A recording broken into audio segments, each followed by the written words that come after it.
Breaking news గత 5 ఏళ్లు అమరావతిని జగన్ అంధకారంగా మార్చారని ఎమ్మెల్యే బాలకృష్ణ మండిపడ్డారు.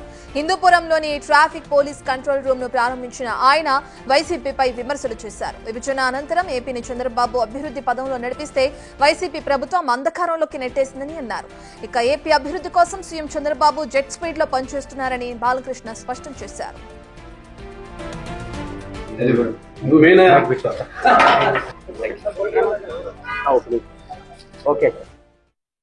కేవలం ఈ ఐటీ అనేది కాకుండా, ఎందుకంటే ఐటీకి ఒక ఛాలెంజెస్ ఉన్నాయి.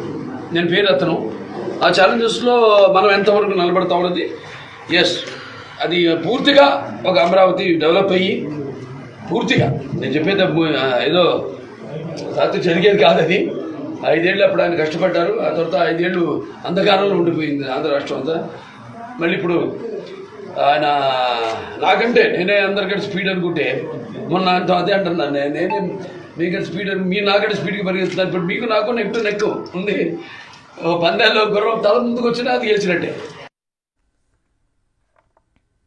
బాలకృష్ణ వ్యాఖ్యలకి సంబంధించిన పూర్తి డీటెయిల్స్ అందించడానికి మా ప్రతినిధి యోగానంద్ అందుబాటులో ఉన్నారు. యోగానంద్, మనం వైసీపీ ప్రభుత్వాన్ని జగన్ ని ప్రధానంగా టార్గెట్ చేసుకుంటూ బాలకృష్ణ చేసిన కామెంట్స్ చూస్తున్నాం. దీనికి సంబంధించి వైసీపీ నేతలు ఎవరైనా స్పందించే అవకాశం ఉందా? రత్న, సత్యసాయి జిల్లా హిందూపురంలో ఎమ్మెల్యే నందమూరి బాలకృష్ణ గత 2 రోజులుగా కూడా పర్యటిస్తూ ఉన్నారు. ఏదైతే ఇవాళ సీసీ కెమెరాలకు సంబంధించిన ట్రాఫిక్ పోలీస్ స్టేషన్ అలాగే సీసీ కెమెరాలను కూడా ఆయన ప్రారంభించారు. అయితే దీంతో మాట్లాడుతూ ఏదైతే గతంలో నేను ఏదైతే అభివృద్ధి కార్యక్రమాలు చేసామో కొనసాగిస్తున్నారు. అదేవిధంగా గత 5 ఏళ్ల కాలంలో ఎక్కడ కూడా అభివృద్ధి కార్యక్రమాలు పూర్తిగా పడకేసాయంటూ కూడా జగన్ పై కూడా రెచ్చిపోయారు. పరిశ్రమలు లేవు, ఎక్కడ అంధకారం ఉంది ఒక విధంగా అంటూ కూడా ఆయన ఘాటు వ్యాఖ్యలు చేశారు. త్వరలో హిందూపురం కేంద్రంగా కూడా లేపాక్షి కానీ హిందూపురం కేంద్రంగా కూడా పెద్ద ఎత్తున పరిశ్రమలు రాబోతున్నాయని చెప్తున్నారు. అదేవిధంగా లేపాక్షిలో డిఫెన్స్ పరిశ్రమ కూడా రాబోతుంది. కాబట్టి ఇక్కడ యువతకు కూడా ఉద్యోగాలు వస్తాయి.